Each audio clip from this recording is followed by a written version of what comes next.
अब सवाल यह है कि सरकार इतना खर्च तो कर रही है, लेकिन सरकार के पास पैसा कहां से आता है। इस पर हमने बजट को पढ़कर एक कुंजी तैयार की है, जिससे आपको पैसा कहां से आता है और पैसा कहां जाता है दोनों पता चल जाएगा। इस बजट में सरकार को 21% पैसा डायरेक्ट इनकम टैक्स से आ रहा है, 18% कॉरपोरेशन टैक्स से मिल रहा है। सरकारी खजाने में 15% कमाई जीएसटी से हो रही है। नॉन टैक्स रेवेन्यू यानी टैक्स के अलावा सरकार को 10% कमाई अलग अलग सोर्सेज से हो रही है। एक्साइज ड्यूटी से 6% और 4% कमाई सीमा शुल्क से हो रही है। कर्ज से सरकार अपने खजाने में 24% पैसा जुटा रही है। 2% कमाई छोटे मोटे सोर्सेज से हो रही है। अगर बजट के पैसे को खर्च करने की बात करें तो सरकार अपनी टैक्स की आमदनी से 22% राज्यों को देगी। 20% पैसे से कर्ज का ब्याज चुकाया जाएगा। 17% खर्च केंद्रीय योजनाओं पर होगा। केंद्र प्रायोजित वो योजनाएं जिसमें राज्य भी भागीदार हैं, इस पर 8% खर्च होगा। रक्षा क्षेत्र में 11% खर्च होगा। वित्त आयोग को खर्च के लिए 7% फंड दिया जाएगा।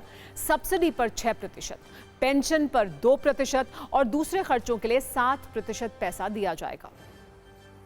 पिछले वर्ष सरकार ने इनकम टैक्स में भारी छूट दी थी और जीएसटी में भी कमी की थी।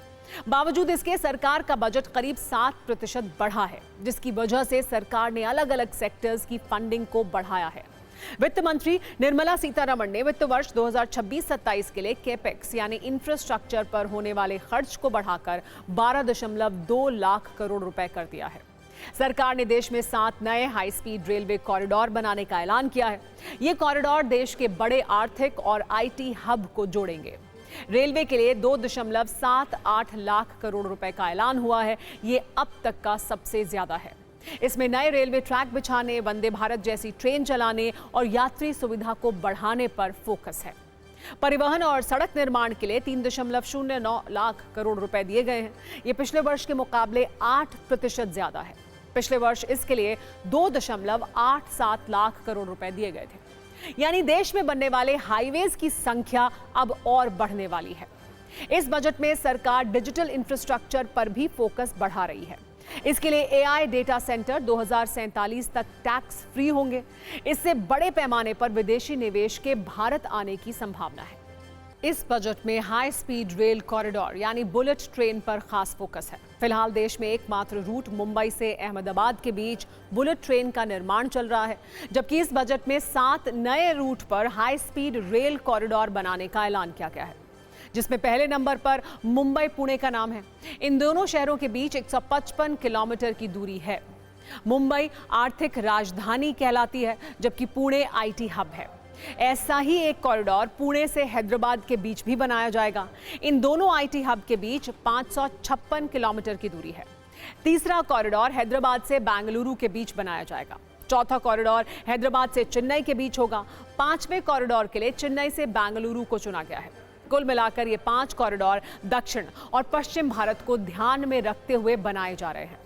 पूर्वी और उत्तर भारत को 2 बुलेट कॉरिडोर मिले हैं, जिसमें दिल्ली से वाराणसी के बीच एक कॉरिडोर बनेगा। इन दोनों शहरों की दूरी 874 किलोमीटर है, जबकि वाराणसी से सिलीगुड़ी के बीच एक और कॉरिडोर बनेगा, जिसके निर्माण से दिल्ली से सिलीगुड़ी एक दूसरे से कॉरिडोर के जरिए भी जुड़ जाएंगे।